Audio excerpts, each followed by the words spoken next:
Everybody, Lady Cheryl here, and I want to welcome you all to my YouTube channel today. In this episode, I'm going to share with you my tips for having an easy and cheap fall garden. And some of these plants are going to keep growing well into the winter. I am in zone 8A, Mesquite, Texas, and so we have a longer growing season, and we're not expecting a light frost or a heavy freeze until around the end of November. So I'm going to show you what I did to start my garden in August. I'll insert a picture right here showing you that I started some seeds that I got on sale for 40% off, and I put them in peat pellets, and then I moved them into some biodegradable pots that I also got on sale. And now I'm going to show you how I put them into the grow boxes. And I'm also going to share with you in this video how I went on a scavenger hunt looking for rescue plants that were highly discounted, but I didn't find anything. But I'll show you that footage anyway. And I found a few things that were reasonably priced. And then I'm going to show you how the prices are just ridiculous for seedlings, so I'm not buying any. But I did buy a couple of flower starts, and I'll share with you how I'm going to transplant those. Okay, let's get started. And after I grow a crop, I remove them and I add some homemade compost to the grow box. So as you can see here, I just actually took my rake and just raked this up a little bit to get this ready to put in some of the butter crunch lettuce. And as I told you in the introduction, that I started them in peat pellets. You can see the peat pellet right there. And then I put them in side of these biodegradable little containers that were on sale. I think 40 of them were $1.50. And I'm just removing some of it since it didn't grow all the way through the pot. And then I'm simply going to cover it up. And this is, I think it's butter crunch lettuce. Yeah, I think I said that. Butter crunch lettuce. It's my favorite lettuce, by the way. So I'm going to do the same thing here. You can put this whole pot in there if you want to. I prefer not to. You can see it's got real good roots. So I'm just going to remove a little of it. Put another one here. See all those roots right there? And then I'm just going to cover it up. And I think I'll move it over a little bit, and I'll put one more right here. So let's get another one. Again, it is butter crunch. Since these are going through the biodegradable pot, I'm going to just put the whole thing in there.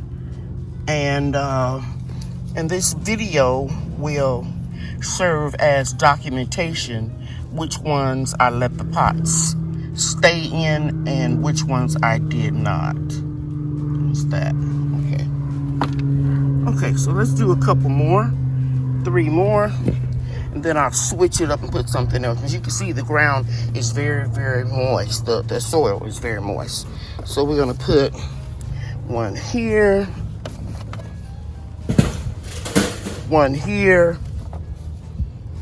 and then one here. This one, again, just like the one in front of it, one behind it, the roots are coming through the box, so I'm not going to remove it.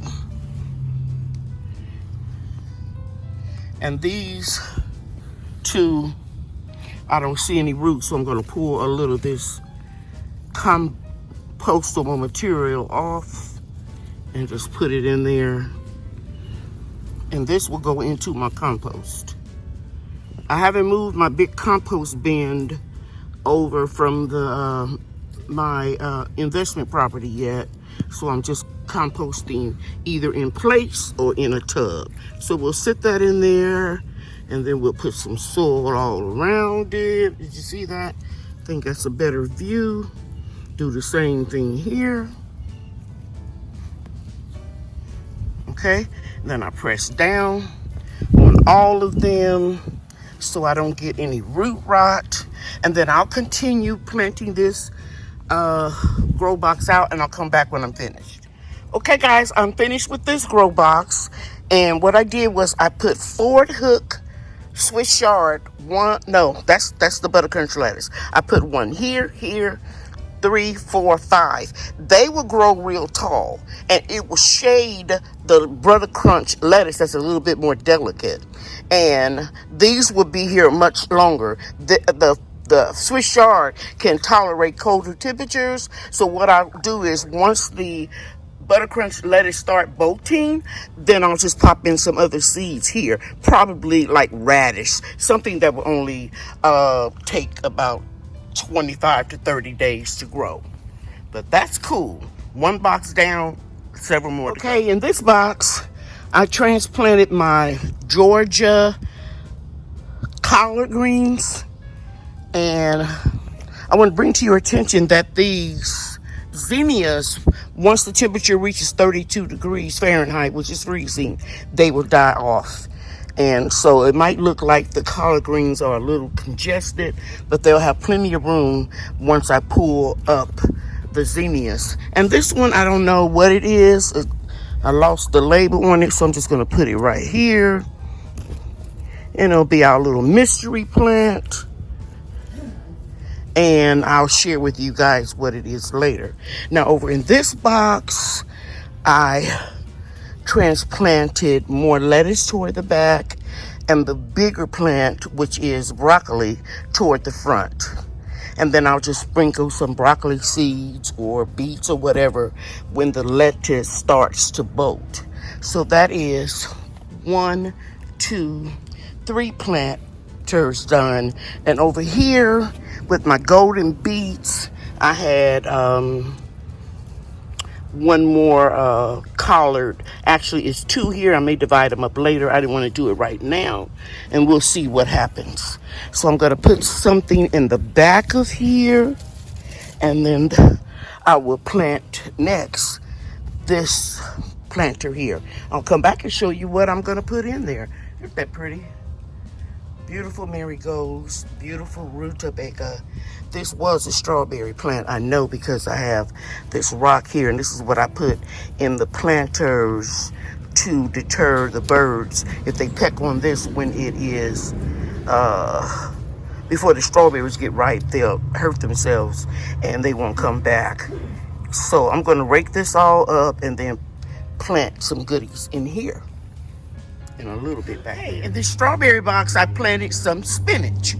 They complement each other and grow very well together. And over here where the zinnias are, I think I mentioned 1 collard and 1 cabbage over there. I like to mix up my plants so I can kind of throw off the predator bugs and insects.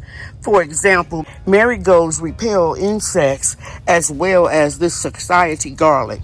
So if you're wondering why these little sprigs are here, I put them strategically there to repel insects.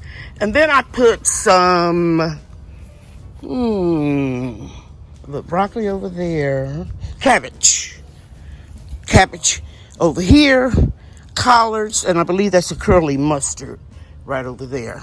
Okay guys, I'm at Callaway's nursery in my city of Mesquite, Texas, and it's supposed to be the first day of fall, but we're going to get up to 100 degrees.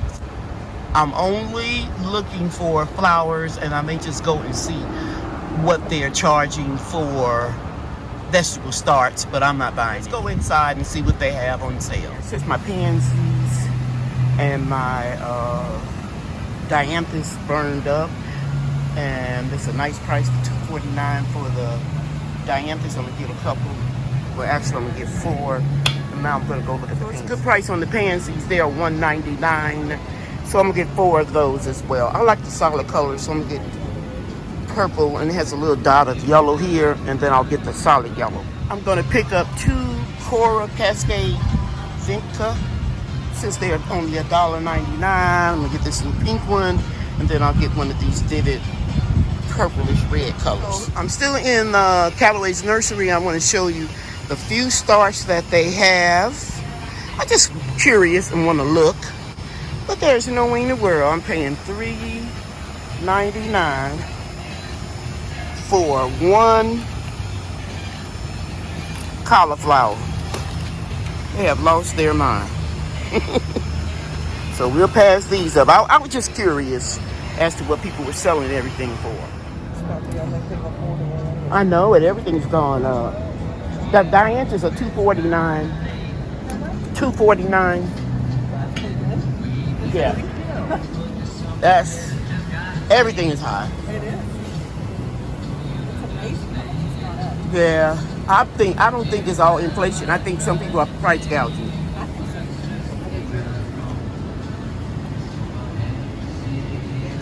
so. Exactly.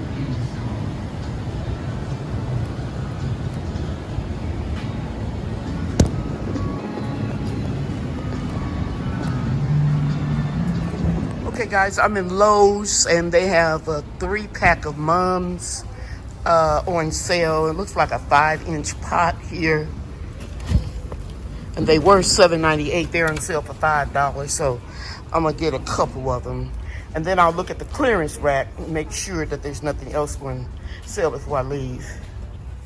I decided to pick up about 9 of them, I think, because I'm gonna put some of them on my daughter's patio. That would look real nice while we enjoy the rest of the warm weather for a couple of months. Bums are perennial in garden zones 5 through 9, and they'll come back every spring and every fall, especially if you heavily mulch them during the winter months. You will be surprised that you will have a nice pop of color in the spring and, as I said, in the fall of the year. But be sure to water them during the winter and make sure you mulch them very well.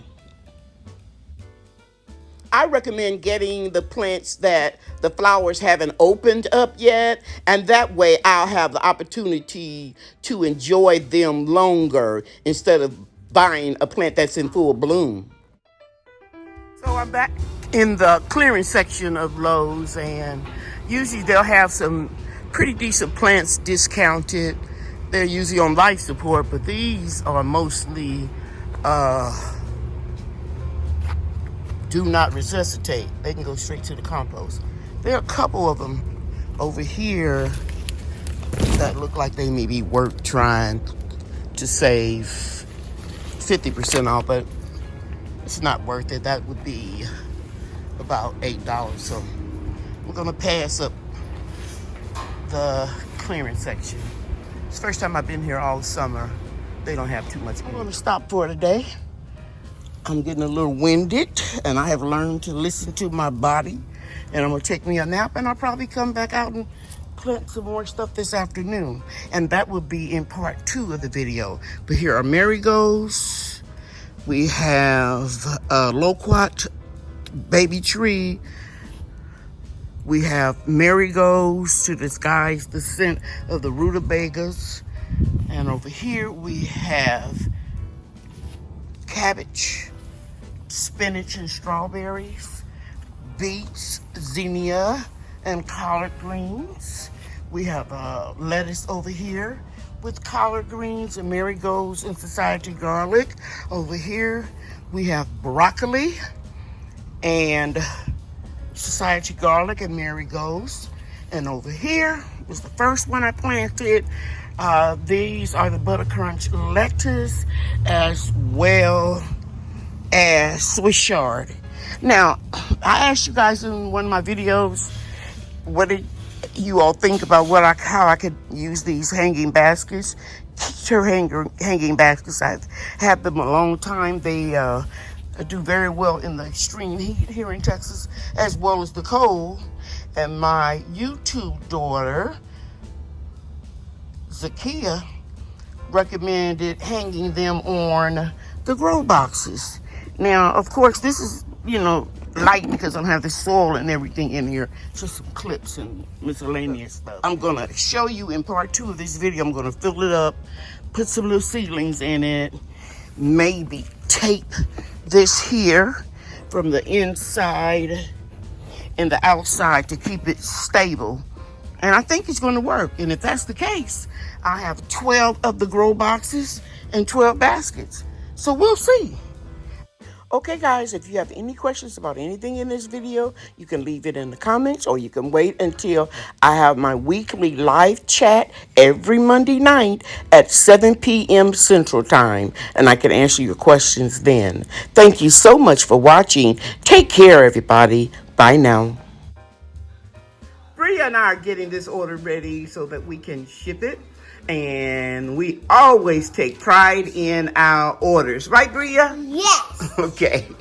Bye, everybody. Bye. Thanks for watching.